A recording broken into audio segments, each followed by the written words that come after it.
You take a seed, you plant it, you grow it, you dry it, you roll it, you smoke it. You take a seed, you plant it, you grow it, you dry it, you roll it, you smoke it, and it goes down smooth. Hey!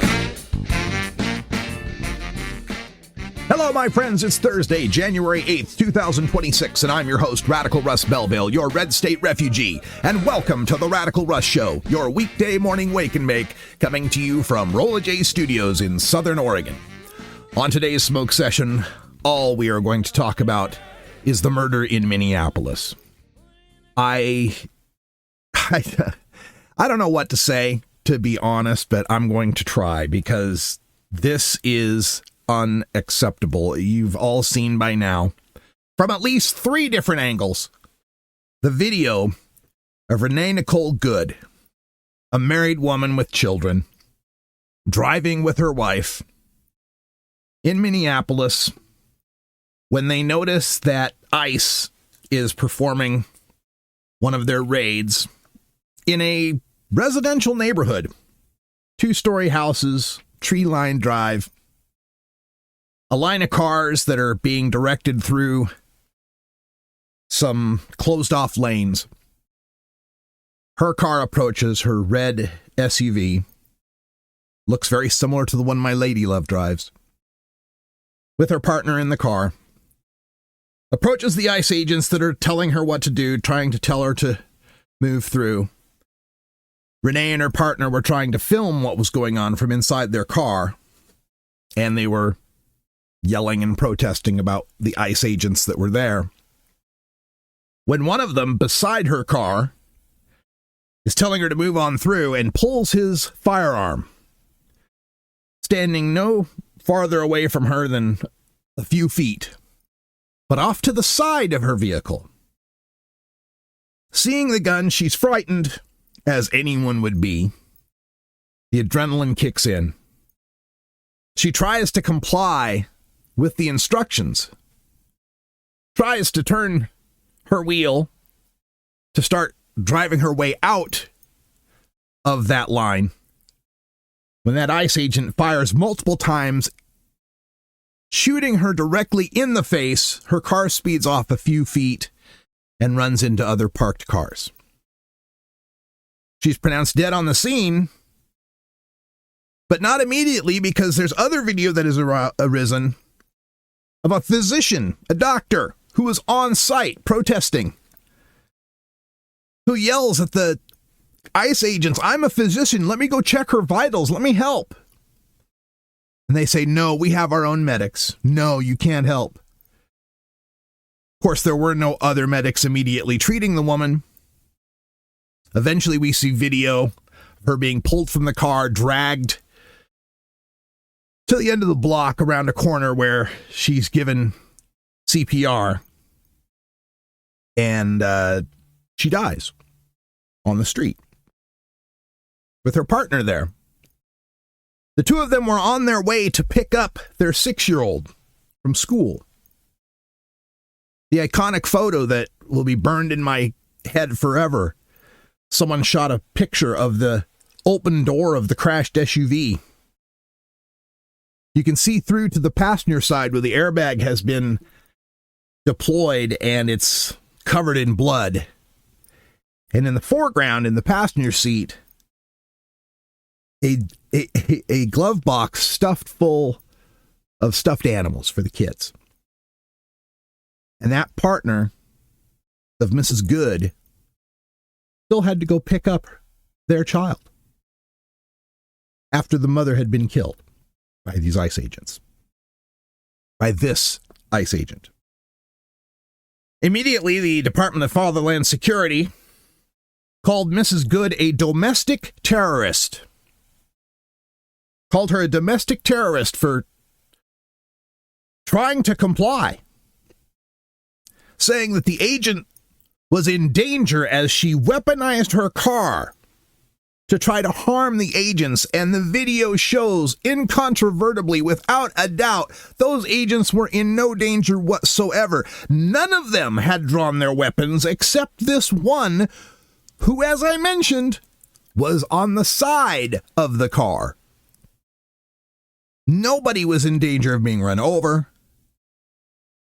This trigger-happy chud, probably a pardoned Proud Boy or January 6ther or Oath Keeper or a criminal. So we know what lack of vetting and training the Department of Fatherland Security is giving out these $50,000 recruitment bonuses and $100,000 salaries to these racists who get their jollies by intimidating, threatening, arresting, beating people in distress, immigrants, hardworking people that just want to have a better life. Here's another video I saw going around my feed where someone in Minneapolis had found one of these ICE agents off duty and had noticed him because of his prominent SS tattoo behind his ear. And the guy filming it is, basically threatening to kick this guy's ass, tell him to get the hell out of Minnesota. The guy is trying to say, oh, I got this done a long time ago. The Graham Plattner excuse. I got this done a long time ago. Yeah, but it's still on you. I can't even call it the Graham Plattner excuse. This is an actual SS tattoo. It's not something a little more obscure like a Totenkopf. This is the actual SS tattoo behind the guy's ear. The best and the brightest, folks. That's who they're recruiting to patrol our streets. And this isn't the first time someone's been shot. This is the 9th ICE shooting since September. And everyone shot by ICE, all 9 of them, in their vehicles at the time. And we always get the same story from them. Oh, they weaponized their vehicle. They tried to ram the officers. No, what happens is these people get kettled, they get caught, they get... I'm so upset about this. They get trapped by these ICE agents. They panic because here's guys with masks and guns who are not trained to de-escalate any situation. They're trained to escalate it. I just hope people are beginning to recognize we're at war. And we have been since at least the year 2000. We are at war with a conservative, white Christian nationalist movement that is organized by the Heritage Foundation and others to take over this country for minoritarian rule. This is a movement that recognizes that it cannot win in a democracy. This is a movement that recognizes it is a relic of the 19th century. These are the descendants of the Confederates. And this is something I was thinking about the other day. Don't call us Nazis. Stop. This is another thing the Department of Fatherland Security is trying to say. Kristi Noem, the puppy killer out there, saying, well, this is a natural reaction of all the anti-ICE protesting and all the anti-law enforcement rhetoric and everybody in Hollywood and then late night shows calling us names and saying we're Nazis and saying we're fascists. Stop calling us fascists. We'll keep beating you and shooting you until you stop calling us fascists. And in a sense, I want to agree with them. We shouldn't call them Nazis. No, we shouldn't call them Nazis. Because calling them Nazis diffuses the blame for what they really are. And that is good old-fashioned American Confederates. Hitler praised our Southerners. Hitler took a lot of his inspiration from our Jim Crow laws. He was inspired by the way we separated our races and set up a legal system of subjugation.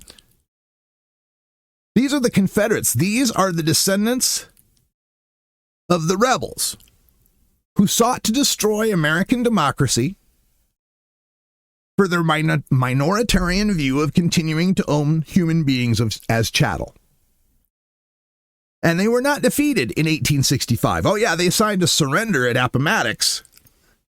They surrendered militarily. But they were never eradicated from our society. They were never shuffled into the dustbin of history as they should have been.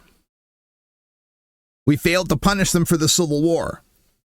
Immediately after the Civil War had ended, every Confederate leader, from colonel on up, every Confederate senator, every Confederate representative, all of them at that level should have at least been imprisoned for life, if not executed, for their treason, treachery against the United States of America. And every Confederate soldier, from major on down, should have been disenfranchised for life, unable to serve in any public capacity, unable to vote for any public office. There should have been an absolute civic death penalty for every Confederate.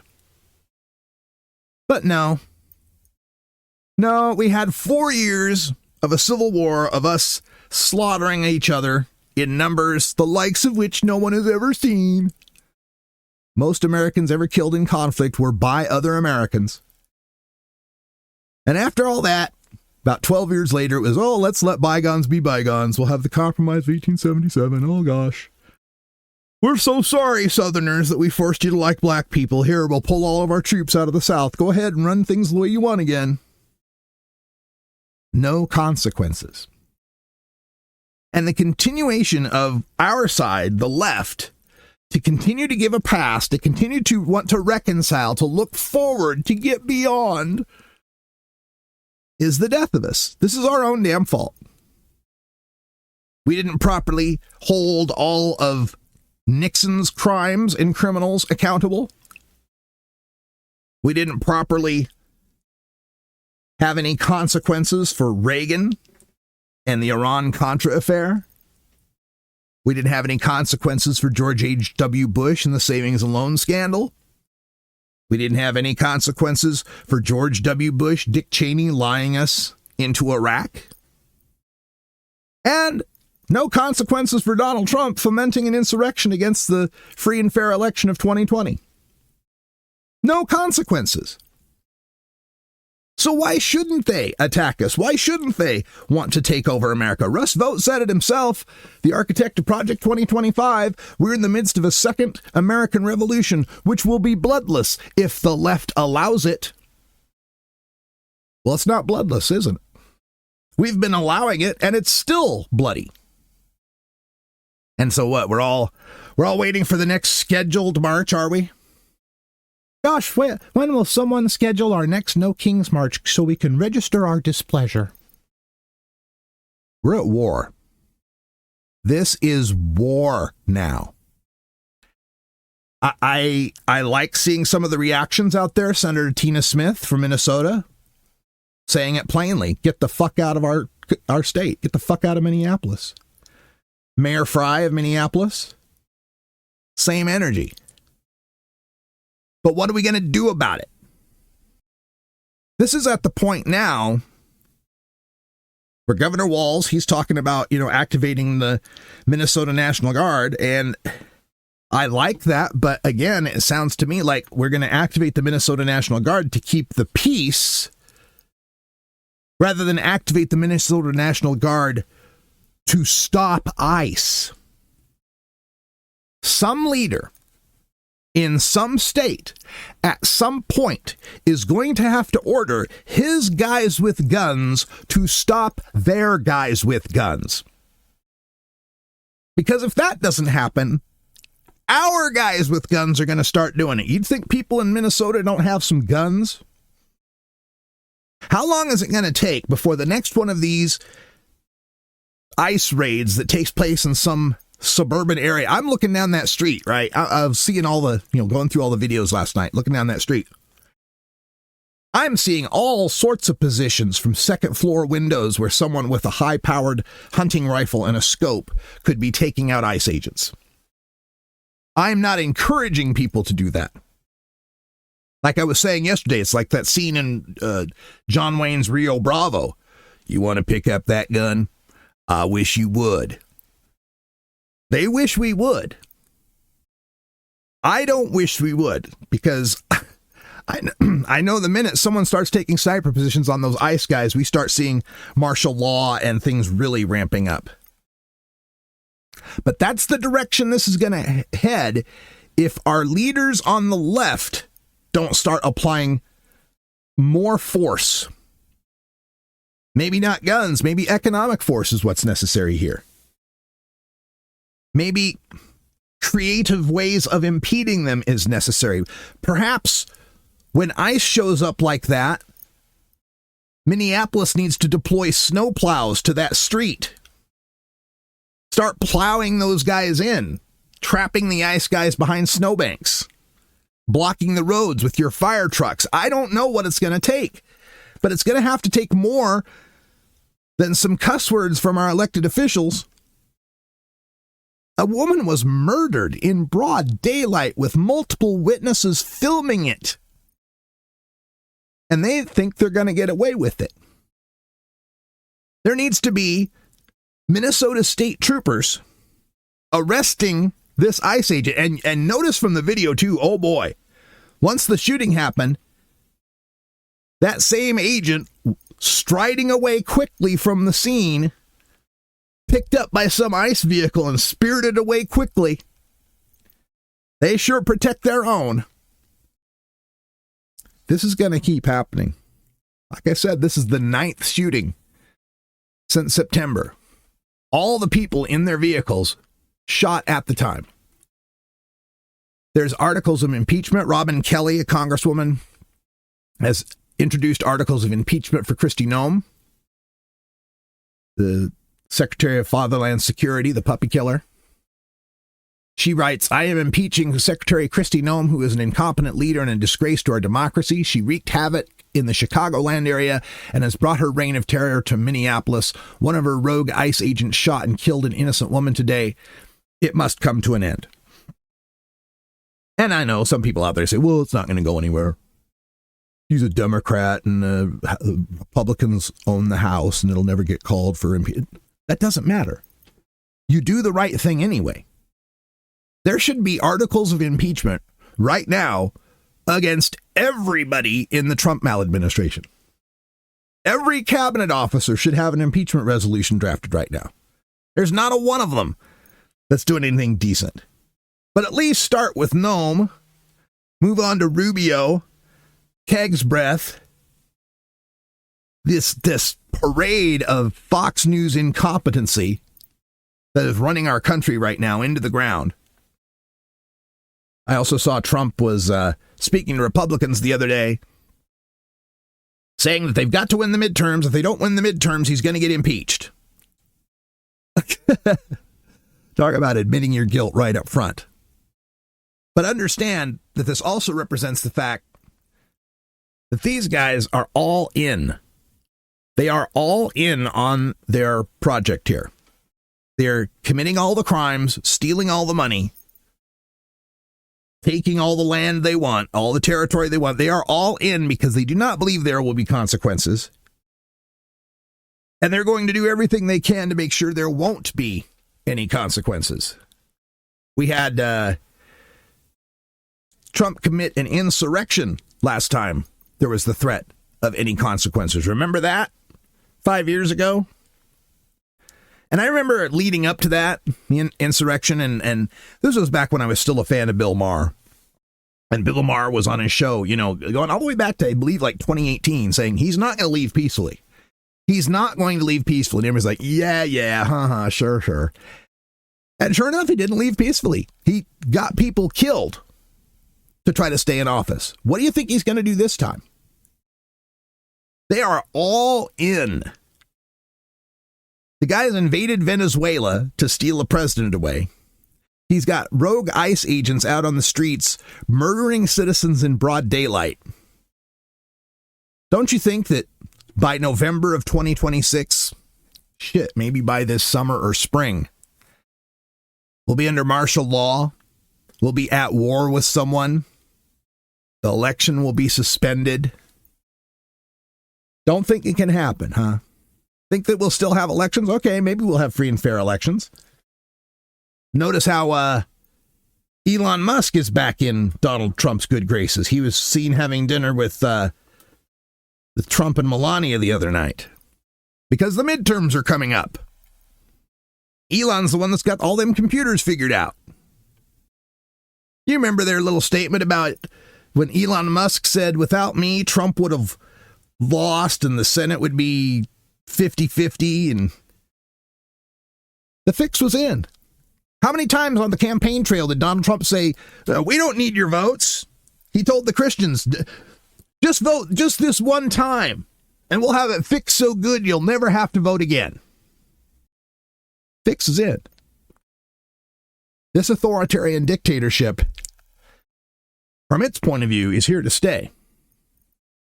It's not going to allow something like an election, something pesky like Congress, to get in his way.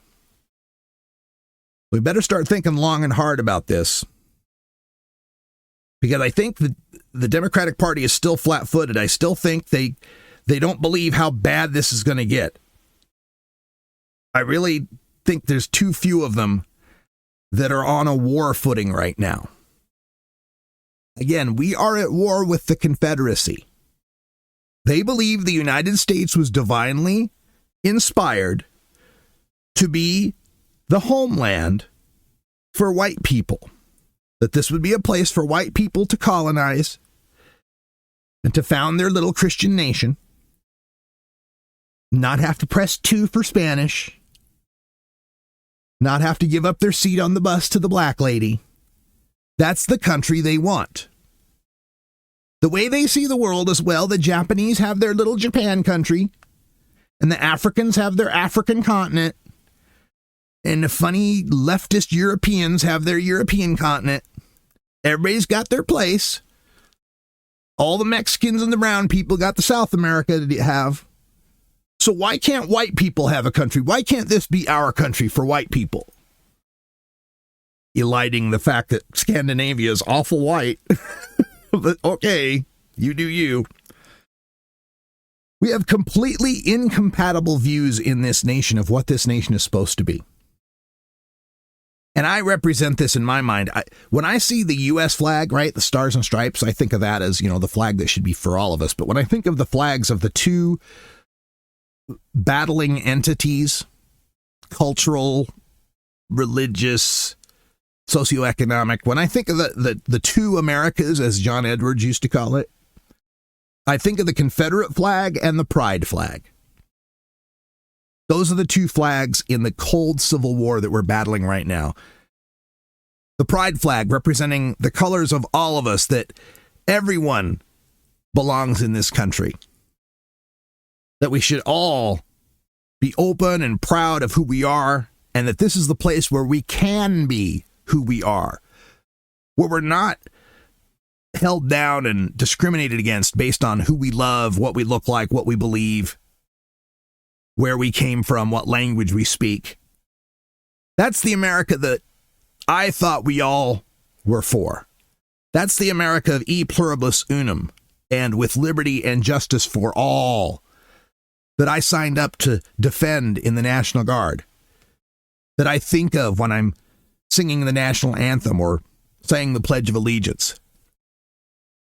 That pride flag to me is the flag of our side, the flag of the left, the flag of inclusion, of diversity, of equity, of wanting this to be a better country for everyone, where everyone is free to be whatever they want to be, even a Christian conservative. The flag for the other side of this Civil War is that Confederate flag, of those people who believe in a naturally ordained hierarchy. That men are supposed to be breadwinners and women are supposed to be nurturers and providers in the home. And the man is naturally the head of the home, and the woman is in charge of the kids. And that there's naturally a favoritism toward heterosexuality and the nuclear family and traditional breeding. That's just the natural order of things and should be promoted. That there's a natural order to the workplace. and laws, and everybody must follow the hierarchy. That's the country they want. They want the country where the default is straight, white, Christian, male. And they'll give lip service to saying everybody else can belong too, but as long as they know their place, as long as they fit where they're supposed to be within the hierarchy. God comes first, God's above everybody, and then the authority of the government and the police telling you what to do, and then your boss, and then the man of the house, and then the woman of the house, and then the children, and everybody's got their little place. And if you don't fit into that structure, then you're marginalized. Some of them will say, oh, live and let live, but, you know, they don't get any special benefits. No special rights for the gays. You know, the special right to marry the person you love, or the special right to adopt children.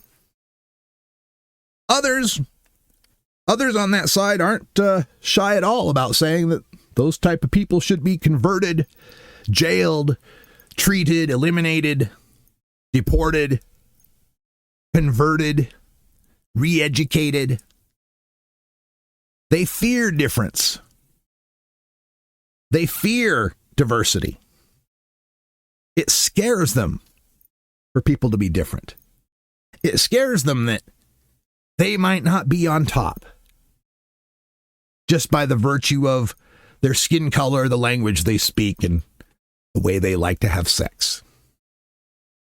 And they've been at war with us since, like I said, since about 2000, since Bush v. Gore, since 5 members of the Supreme Court who are members of the Opus Dei hard right Catholic viewpoint, those members who are influenced by the Heritage Foundation, this organization that seeks to make America white and delightsome again, return us to our biblical foundations. They've been at war with us since Bush v. Gore. And think of everything that they've done that has happened to us since then. George W. Bush letting Americans drown in New Orleans because, they weren't the right class, weren't the right color.